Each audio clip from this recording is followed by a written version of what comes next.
physiological adaptation. Now, today we're going to be focusing on physiological integrity, so we will focus on 2 out of the 4 in that category.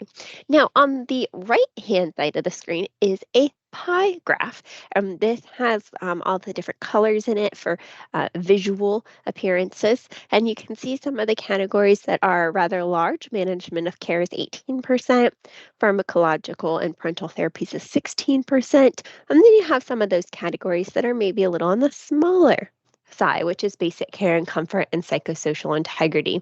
But do not be misinformed and think that you should focus more on management of care than you do on basic care and comfort, because 9% of those questions still could come from that category, and each and every single question is very important on the NCLEX exam. So this is just showing you the overall distribution of that content. Now, like I said, we're going to be focusing on physiological integrity today. So there's those 4 subcategories there: basic care and comfort, pharmacological and parental therapies, reduction of risk potential, and physiological adaptation. Now, one of the categories we're going to talk about today is pharmacological and parental therapies. What does that mean? What types of things fall under that category? Well, it would be things such as medication side effects, adverse reactions, contraindications, what medications are used for, how are they administered. Pain management's a big one, parenteral and IV therapies, TPN, blood and blood products, central venous access devices such as a PICC line or a subclavian, and those dosage calculations. And 12 to 18% of your questions will be derived from content related to the topics here on the screen. Next is reduction of risk potential.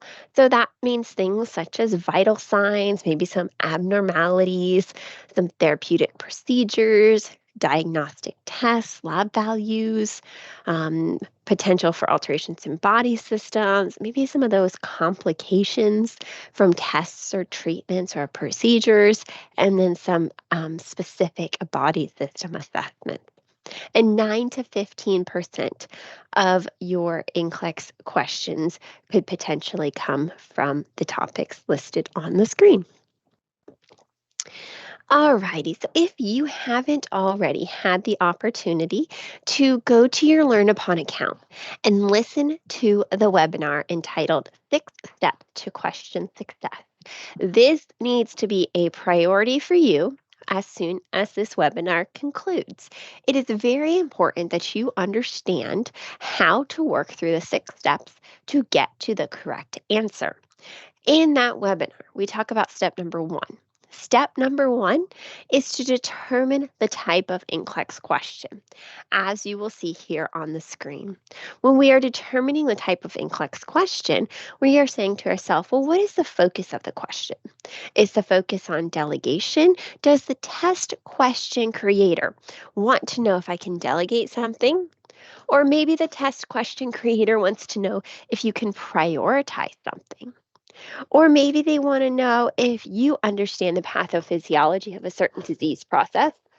Or maybe they want to know if you can provide teaching or education on a diagnosis or disease process. So you've got to ask yourself, what's the focus of the question here? Once you've determined the focus of the question, then you say, well, what is my approach going to be to this question? Remember, fixed words versus flexible. There's no absolutes in healthcare. So if you see an answer option that contains words such as always or never, we can quickly eliminate those because we know that those are not going to be the answers that we will choose. And then you have to say, well, what's the style of the question? Is this one of those select all that applies that everyone loves? Maybe this is a fill in the blank or a drag and drop, or maybe this is a drop down. So once you have determined step number 1, then you can move forward to step number 2, which we will review here in just a moment. But it's very important that you start off on the correct foot by getting step number 1 correct, which is to determine the type of NCLEX question. Now, therapeutic communication is very important. We talk about therapeutic communication in each one of our question clinics.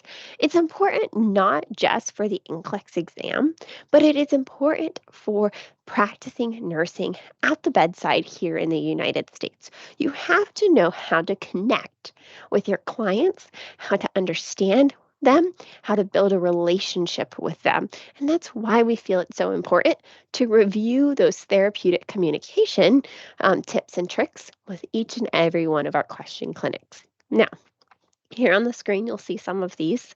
So, responding to feelings and tone. It's important to connect with your clients on an emotional level. So, respond with the proper tone and the correct emotions.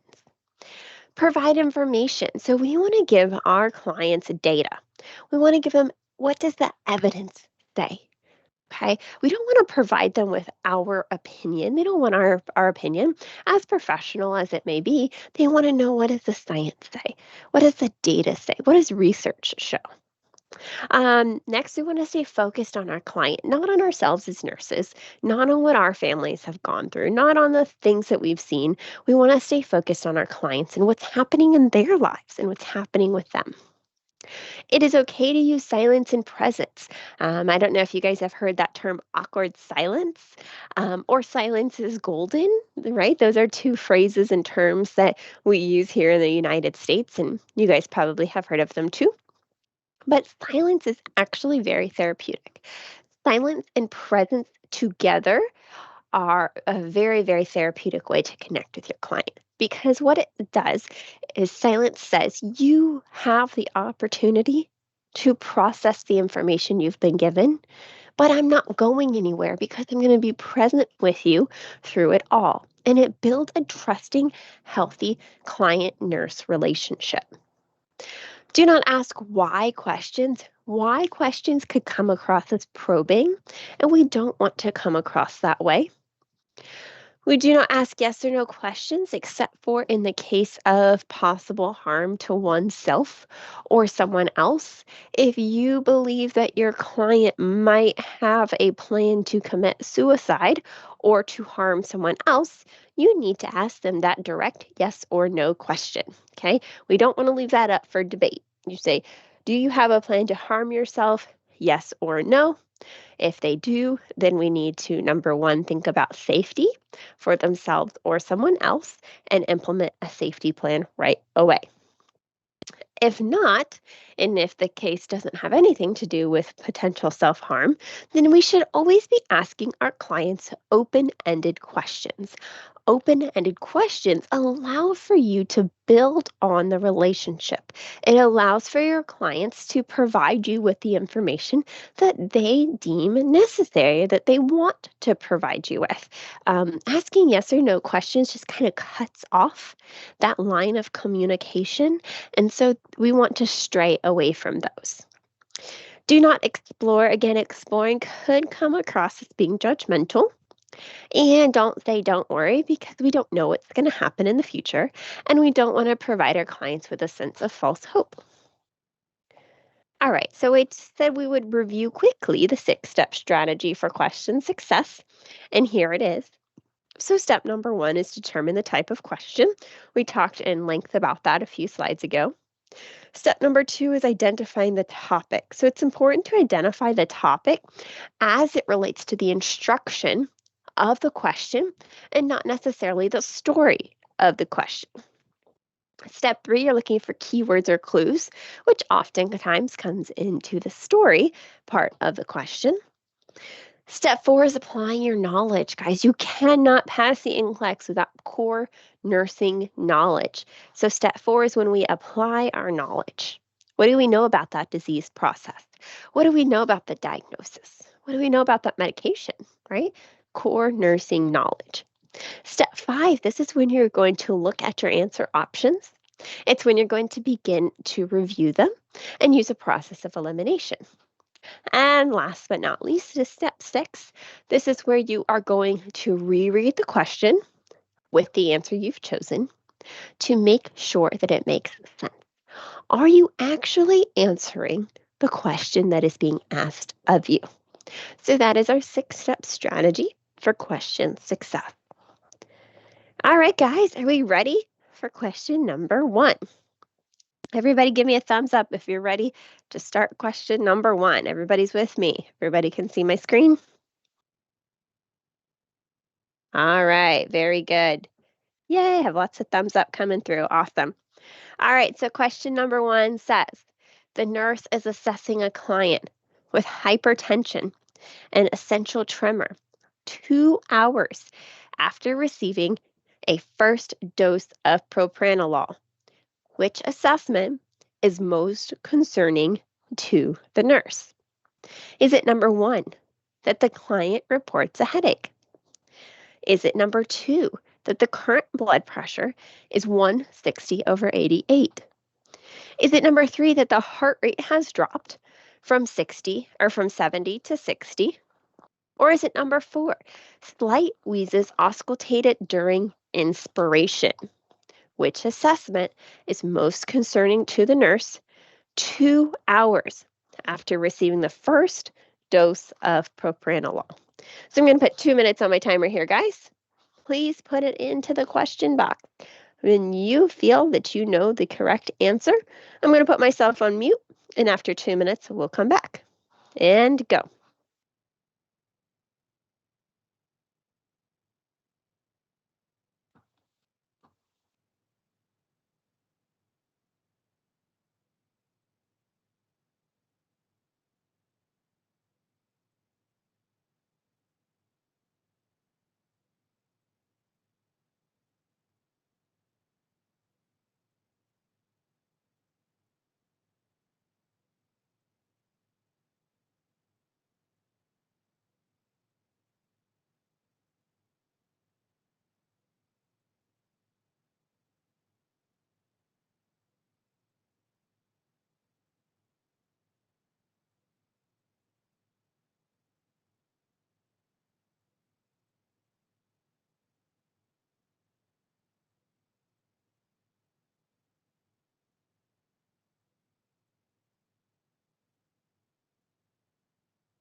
Alrighty, guys. So coming back together, how do you approach this question?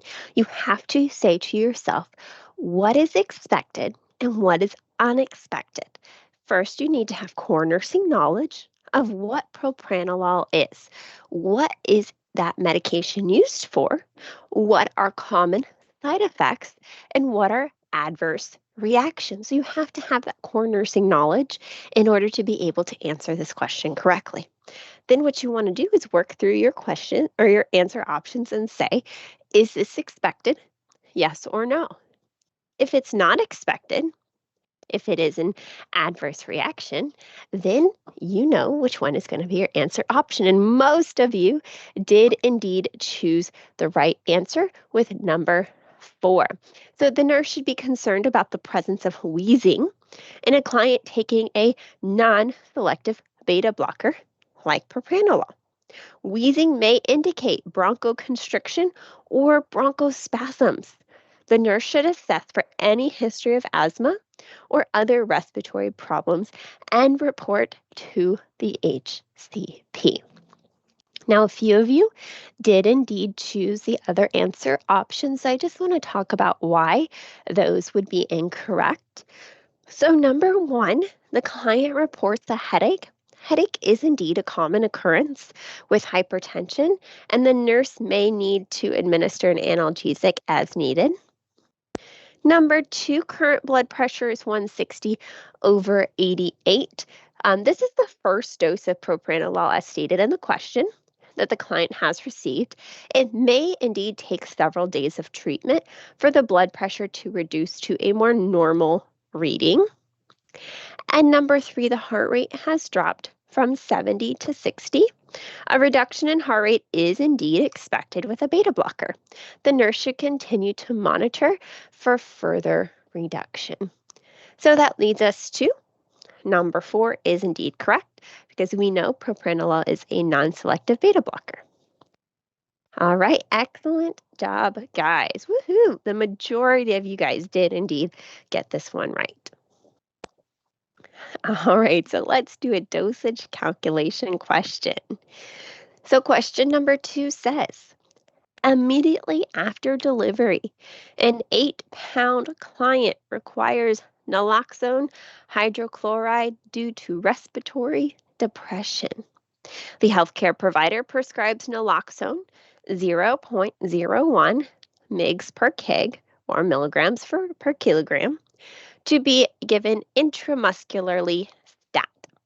Naloxone 0.4 milligrams per ml is what's available. How many milliliters will the nurse administer? Record your answer using 2 decimal places. All right, guys, the dosage calculation question. And then I'll reveal the answer and we'll also talk about how to get to the correct answer. So 2 minutes on the clock, guys. Here we go. Oh, and also if you have your hand raised, please make sure that you put your hand back down on Teams for when I ask for the thumbs up and things. So if your hand is up, please make sure you put it back down. All right, 2 minutes. Here we go.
Alrighty, guys, so coming back together, let me go ahead and reveal the correct answer to you. So, how are we going to do this?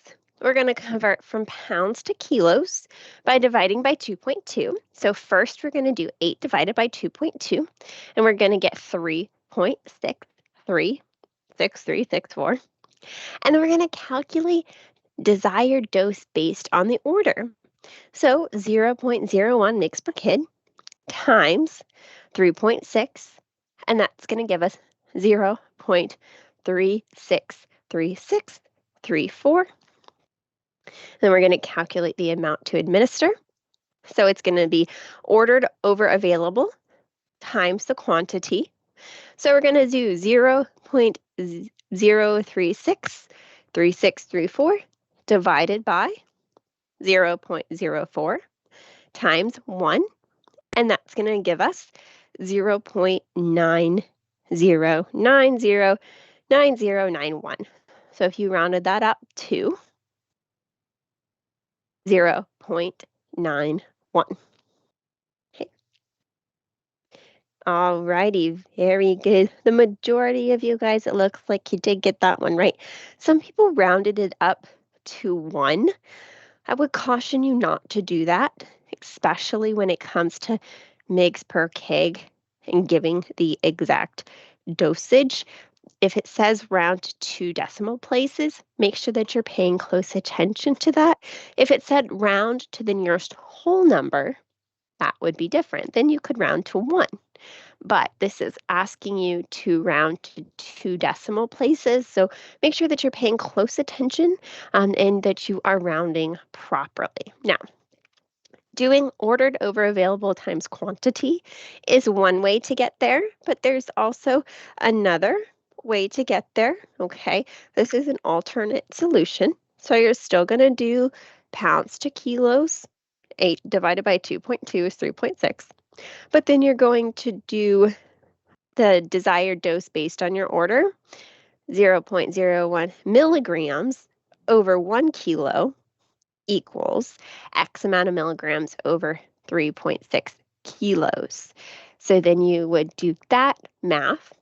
It would give you 0.03636364. You would put that number then into the next equation. You would do the math and still come out to the same answer. I think this is a little more complicated a way to get to the answer than the one that I just showed you in blue. But nonetheless, however you get to the answer is fine as long as you're getting the correct answer and you make sure that you are recording to the correct decimal place as asked in the question. Okay. I have somebody that typed in the chat and said, is there a calculator provided during NCLEX? Yes, there is. The calculator, it will be located on the screen. So you will not get a physical calculator to hold, but the calculator will be provided on the screen for you. Great question. All right, question number 3. A hospitalized 35-year-old male patient has been treated for the past 48 hours with a continuous heparin infusion for a DVT, a deep vein thrombosis. When the nurse prepares to administer the evening dose of warfarin, the client's spouse says, "Stop! My husband can't have that. He is already getting heparin for a DVT." How should the nurse respond? Number 1, both medications will be given for several days until the warfarin has time to take effect. Number 2, I will be discontinuing the heparin infusion as soon as I give this dose of warfarin. Number 3, the 2 medications work synergistically to help break down the clot in your spouse's leg. Or number 4, we will hold the medication and call the doctor immediately. So 2 minutes on the clock here, guys. How should the nurse respond? And somebody said that they can't see the question. If you cannot see it, please sign off and then sign right back in. So let me reset my clock here. So 2 minutes on the clock. Here we go.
Alrighty, guys, so coming back together.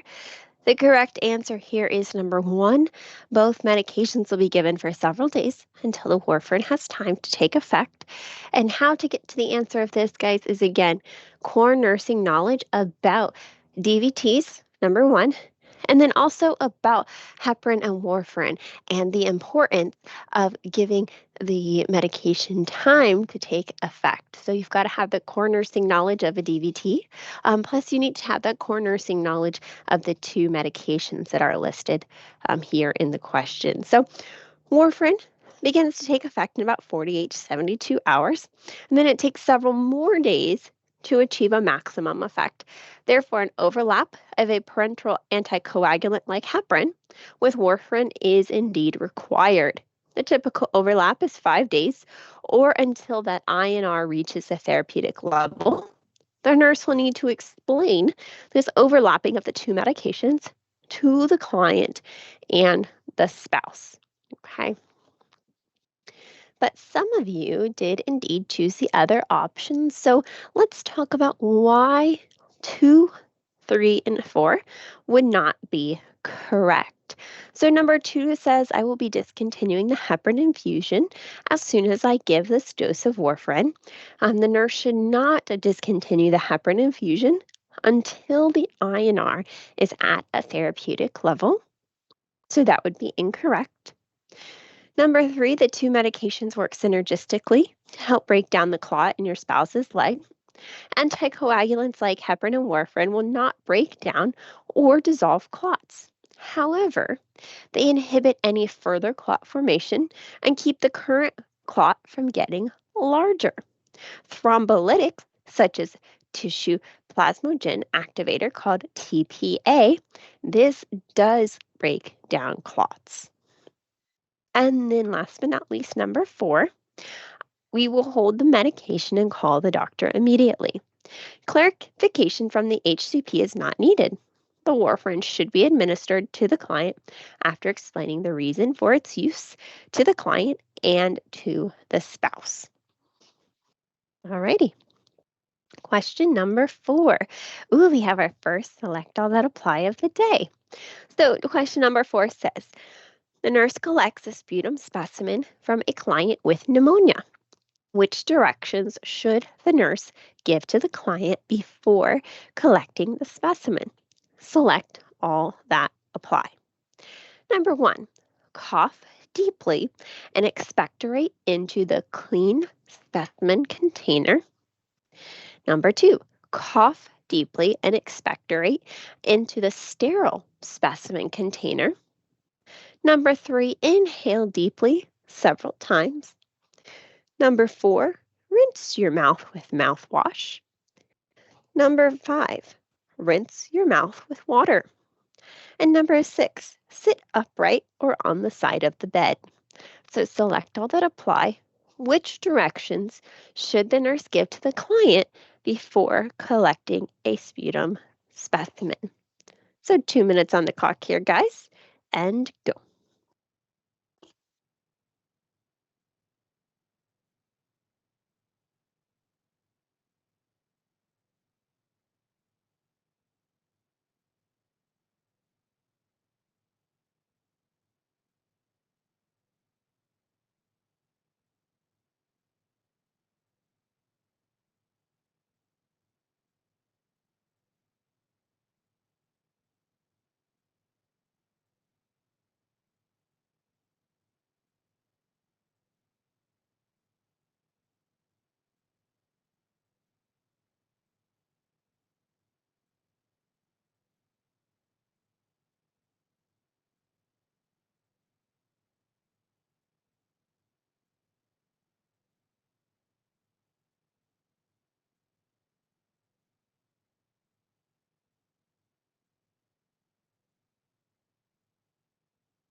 Alrighty, guys. So, coming back together, let me reveal the correct answers to you. We were kind of all over the place with this one, y'all. So, let's talk about it. So, the correct ones were 2, 3, 5, and 6. So, the collection of a sputum specimen by expectoration is indeed a sterile procedure that requires the client to be able to breathe in deeply and cough effectively. So, number 2, the client should be instructed to rinse the mouth with water. Number 5, sit upright on the side of the bed and take several deep inhalations prior to expectorating. Okay, so number 2, number 3, number 5, and number 6 would indeed be the correct answer. But why would number 1 and number 4 not be correct? So, number 1, again, sputum collection is a sterile procedure, not clean. And number 4, mouthwash can alter the flora in the sample and affect the results. So we would not want to use mouthwash. All right, excellent. Question number 5. The nurse is preparing for morning medication administration. Which prescription should the nurse clarify with the physician before administering? Number 1. A patient with cirrhosis had 2 stools today. Lactive lactulose prescribed daily. Number 2, a patient prescribed lisinopril PO daily. Serum potassium level is 5.6. Number 3, the patient receiving vancomycin IV. Mild facial flushing noted after 30 minutes. Or number 4, the patient with diabetes has insulin glargine prescribed. Current blood glucose is 100. So which prescription should the nurse clarify with the physician before administering? So 2 minutes on the clock here, guys. Here we go.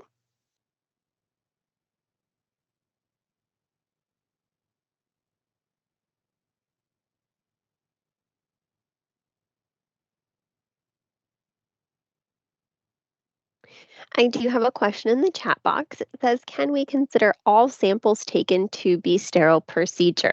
And I would venture to say that there are no absolutes in healthcare. So that would mean that not everything would have to be sterile and not everything has to be clean. It would be determined by the type of sample you need and the procedure that's happening.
Alrighty, everybody. So, coming back together, let me reveal the correct answer to you. So, the answer to question number 5 is number 2. The patient prescribed lisinopril PO daily. Serum potassium level is 5.6. So, again, guys, core nursing knowledge of these medications. You have to know lactulose, have to know lisinopril, have to know vancomycin, and have to know what insulin glargine is, which is also known as Lantus. So, let's talk about why number 2 is correct. Clients receiving ACE inhibitors, such as lisinopril, should be monitored for hyperkalemia, especially in the presence of renal insufficiency. The nurse should clarify an order prescription for an ACE inhibitor administration in a client that does have a high potassium level. Okay. Let's talk about the other ones and why they would not be correct, as some of you did choose those as well. So, number 1, a patient with cirrhosis had 2 stools today. Laxative lactulose prescribed daily. So, lactulose is administered to clients with cirrhosis and hepatic encephalopathy to promote the excretion of ammonia via fecal elimination and not solely for the treatment of constipation. The dose is adjusted to achieve 2 to 3 soft stools each day. Number 3, patients receiving vancomycin IV, mild facial flushing noted after 30 minutes. So, vancomycin should be infused over at least 60 minutes. When the infusion is given too fast, the client may develop red man syndrome, which is characterized by facial and upper body flushing. If this occurs, the infusion should be slowed or stopped and restarted at a slower rate after 30 minutes. But facial flushing in isolation is not indicative of an allergic or anaphylactic reaction, and the nurse can independently manage this side effect. And number 4, a patient with diabetes has insulin glargine prescribed, also known as Lantus. Current blood glucose is 100. So, Lantus is used for glucose control in diabetic clients. It has no peak and should be administered even if the current blood glucose level is within normal limits. Alrighty. Okay, let's do our case study. I love working through these case studies. And the whole reason that we have case studies now is on the NGN version of the NCLEX, the test question creators at the NCSBN, which is that governing body for the NCLEX exam, wanted to see if you guys could handle real world situations with critical decision making. And our Avant nurses actually do a really fantastic job with case studies because you guys have that client care already developed. Those critical thinking skills are being developed as you're working as a nurse in the bedside. Some of the nurses just coming out of nursing school, maybe they've never had the opportunity to work with clients before. They've never touched clients before. They've never dealt with clients before. So their critical thinking ability hasn't yet developed.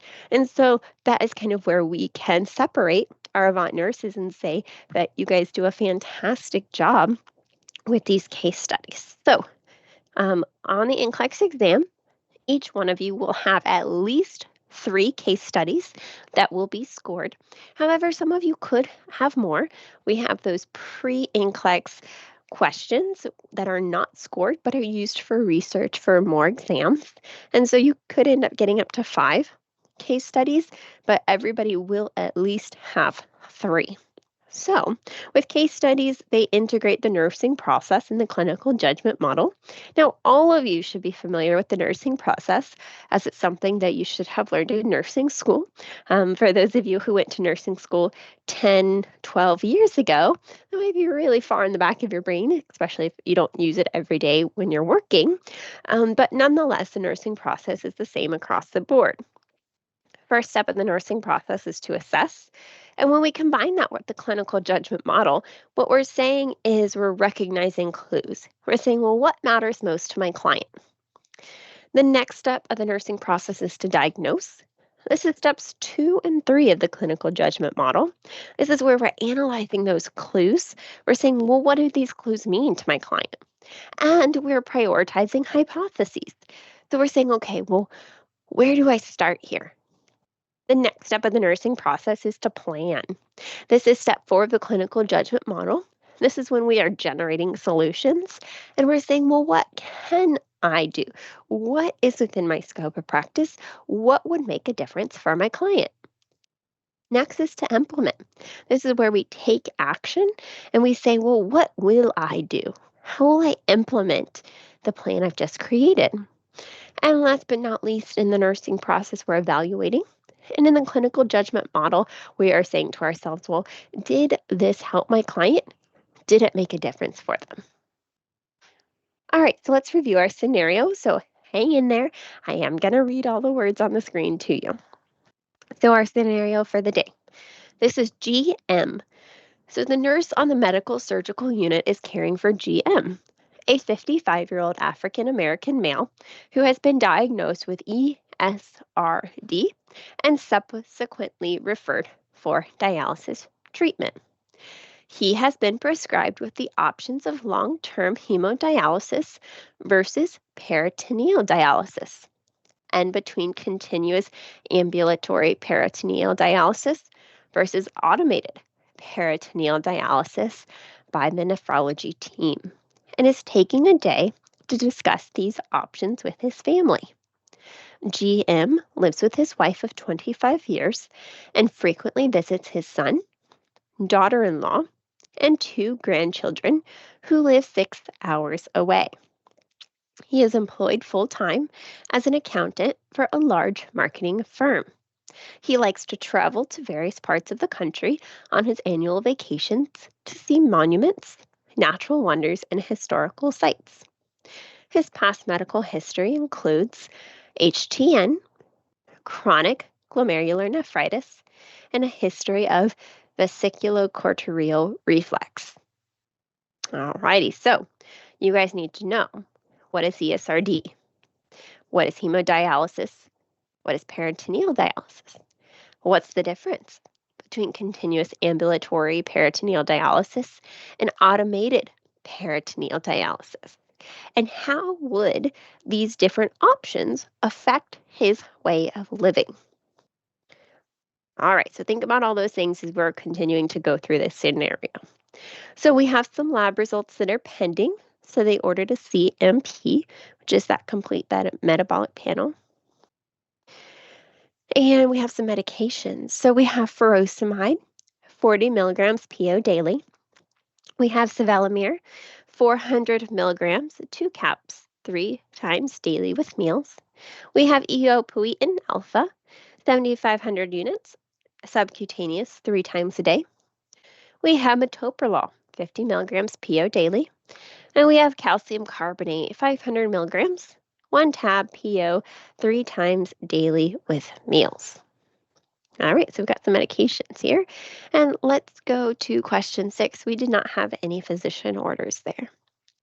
All right, so question 6 says, indicate which considerations would be more appropriate for choosing hemodialysis, which is HD, continuous ambulatory peritoneal dialysis, which is CAPD, or automated peritoneal dialysis, which is APD.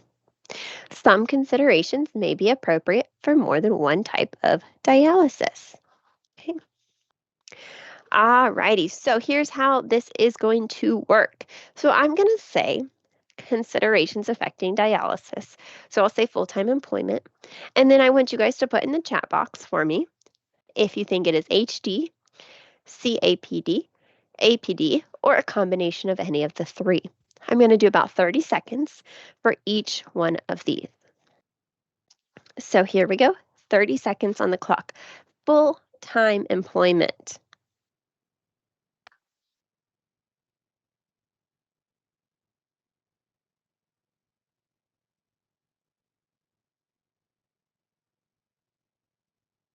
So if a client was full-time employed, which ones would he or she want to consider?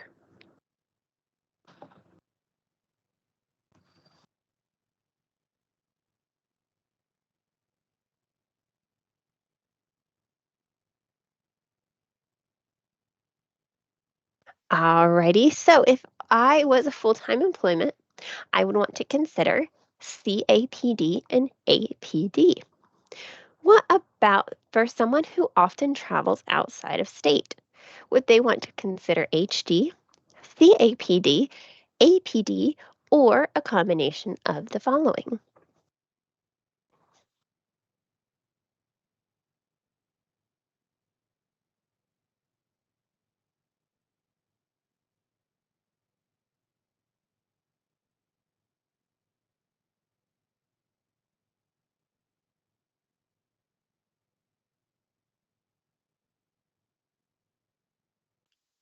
Alrighty, so I would want to choose CAPD. What about someone who has cognitive def- defects?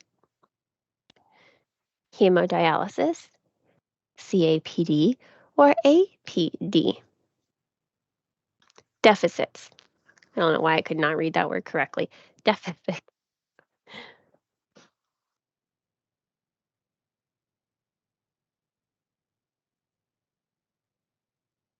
Yes, very good. HD.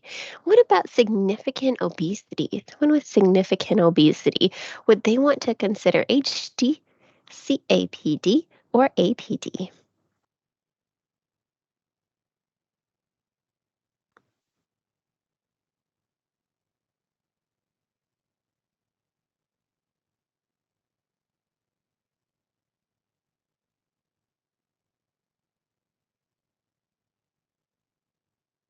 Alrighty, and that's going to be HD. And what about frequent interpersonal or public interaction, such as someone who's a teacher, a student, or a salesperson?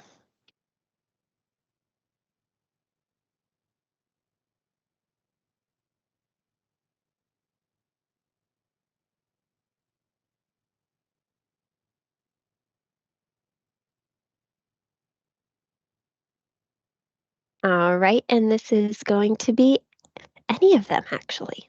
Okay, so let's talk a little bit about what hemodialysis is, what is CAPD, what is PD, and what the differences are between these. Okay, so hemodialysis may be recommended for people who are unable to carry out peritoneal dialysis themselves, such as those who are visually impaired, have dementia, or are in a poor state of health. It does require travel to the dialysis center 3 to 4 days a week routinely for about 4 hours each day, but can be required more often or for longer sessions in some instances if the person has too much fluid on board, has not followed their diet well, or is otherwise compromised, and missing treatments for any reason can become an emergent situation rapidly. So hemodialysis does take up a lot of time and it's a big commitment. And there are two kinds of peritoneal dialysis. The basic treatment for this is the same as each, okay, for each one is the same. However, the number of treatments and the way the treatments are done make each method different. So we'll talk about CAPD first, which is that continuous ambulatory peritoneal dialysis. So CAPD is continuous, machine free, and done while the client goes about their normal activities, such as work or school. The treatment is performed by placing about 2 quarts of cleansing fluid into the abdomen and later draining it. This is done by hooking up a plastic bag of cleansing fluid to the catheter in the abdomen. Raising the plastic bag to shoulder level causes gravity to pull the fluid into the abdomen. When empty, the plastic bag is removed and thrown away. When an exchange, putting in and taking out the fluid, is finished, the fluid, which now has waste removed from the patient's blood, is drained from the belly and thrown away. This process is usually done 3, 4, or 5 times in a 24-hour period while the person is awake during normal activities. The dwell time is about 4 to 6 hours. An exchange, which is the removal of used solution and installation of fresh solution, takes about 30 to 40 minutes. Some patients like to do their exchanges at meal times and at bedtime.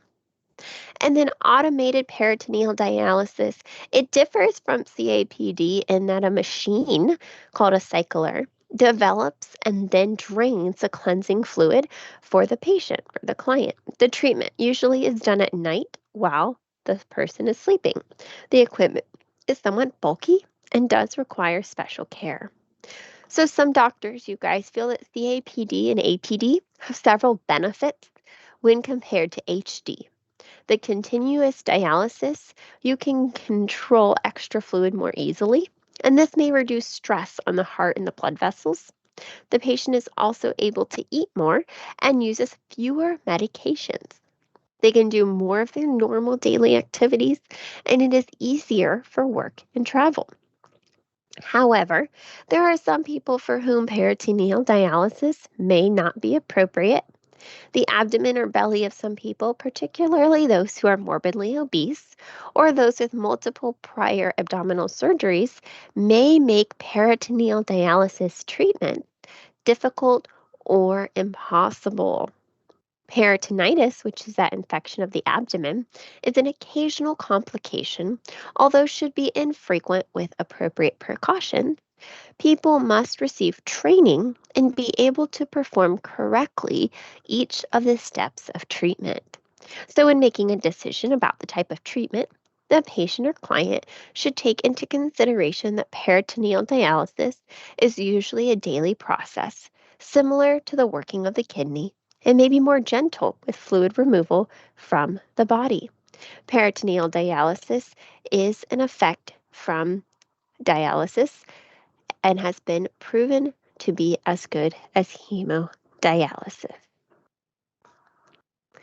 All right, so here's an example of APD versus CAPD and the machines that are set up. So CAPD involves performing the PD exchanges manually, whereas the APD is a broad term that is referred to all forms of PD with those mechanical devices to assist in the delivery and the drainage. All right, so question 7. So the case study on the left-hand side is the same. Question 7 says, drag options from the selection bank to complete the sentence below. The nurse is explaining signs and symptoms of peritonitis, a serious complication and risk with peritoneal dialysis. The nurse is assured that GM understands when he states, I need to call the doctor if I experience blank, blank, or blank. So we have fever greater than 100.5, a maculopapular rash over the abdomen, nausea and vomiting, elevated blood pressure, periorbital edema, and severe abdominal pain. So I'm going to give you guys 2 minutes on the clock to put in the answers, the 3 answer options into that chat box. Okay, so 2 minutes on the clock. Here we go.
Alrighty, guys. So 2 minutes on the clock is up. Let's go ahead and reveal the correct answers here. So,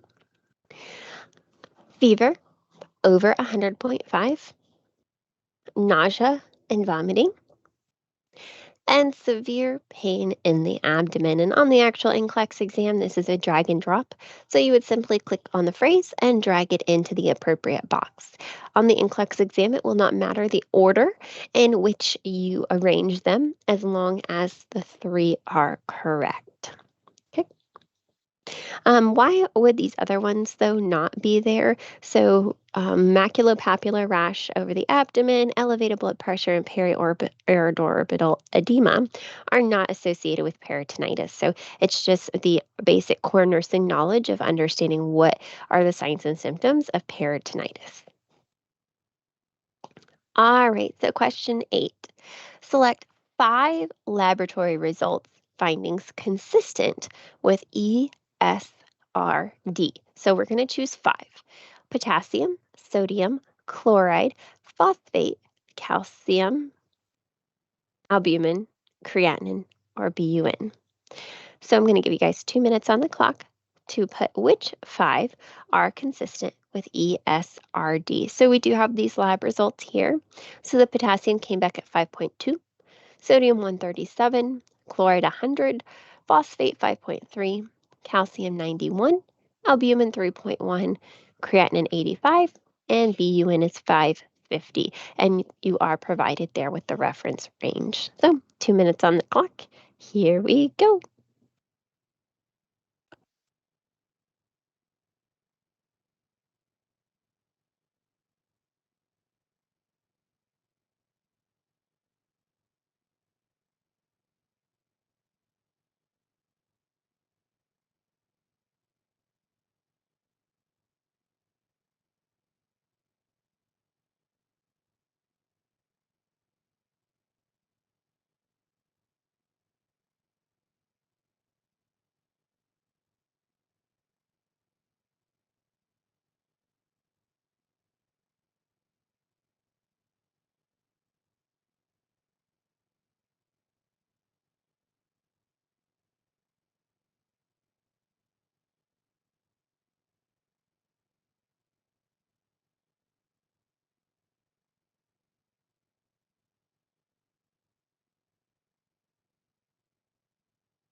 Alrighty, guys, so coming back together, let's reveal the 5 laboratory results that are consistent with ESRD. So we have potassium, which you can see here is elevated 5.2. We have phosphate, again, which is elevated 5.3. Albumin, which is low 3.1. Creatinine, which is significantly elevated at 85. And BUN, which is significantly elevated at 550. So number 9 says, complete the sentence below by selecting a response from the drop-down menu. Based on GM's medication list, the nurse should monitor blank as the highest priority for safety concern. Is it going to be respiratory distress, skin integrity, falls risk, or malnutrition? So 2 minutes on the clock based off of this medication list. Which is going to be the highest priority for our client. So 2 minutes on the clock here, guys. Here we go.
Alrighty, guys. So coming back together, the correct answer here is falls risk.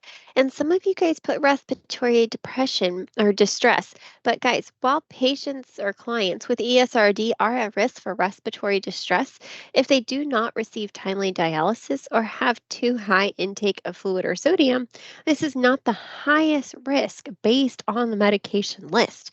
So we've got to make sure that we're paying attention to the medication list and to the question that is being asked of us, okay? So, why is false risk the greatest safety concern? The changes in fluid status due to furosemide, which is also known as Lasix, and blood pressure, metoprolol, and risk for anemia with eopoietin alpha all put the patient at risk for falls, okay? So, falls risk is our highest concern. So we just talked about respiratory distress and why that would not be correct, and skin integrity. So why is this not correct? So while patients with ESRD are at a risk for skin breakdown from reduced mobility and skin manifestations of waste removal via the pores, this is not the highest risk based on the medication list. And then malnutrition. While patients with ESRD are at a risk for malnutrition due to dietary restrictions and reduced renal function, this is not the highest risk based on the medication list. So you have to make sure that you're paying attention to the medication list. I have somebody here in the chat box who has put the same question like several times. What is the generic name for salvelamir? I would encourage you to look that up because if you don't understand what the generic name is, then there's a good chance that you don't understand what the medication is used for, side effects, and adverse effects. So if you don't know a medication that we are reviewing in Question Clinic, I would empower you to look up that medication and to learn about it. Okay? All right. So let's move on and do question 10, which is the last question of the day. The nurse is teaching GM the technique to safely administer the peritoneal dialysis. Select two instructions the nurse should include when teaching GM. So two of these guys. Number one, report any pain with infusion. Number two, warm the diastolate to body temperature prior to infusion. Number three, eat prior to peritoneal dialysis. Number four, check concentration, clarity, and expiration date. Number five, cool diastolate prior to infusion. Number six, use CHG body wipes prior to every infusion. And number seven, remain in a supine position throughout the infusion. So which two techniques should we include in our teaching plan to safely administer peritoneal dialysis? So, 2 minutes on the clock here, guys, and you don't have to type out the whole thing. Just put the numbers in the chat box for me. Here we go.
Alrighty, guys. So coming back together, what are the two that should be involved in a teaching plan for the safe administration of peritoneal dialysis?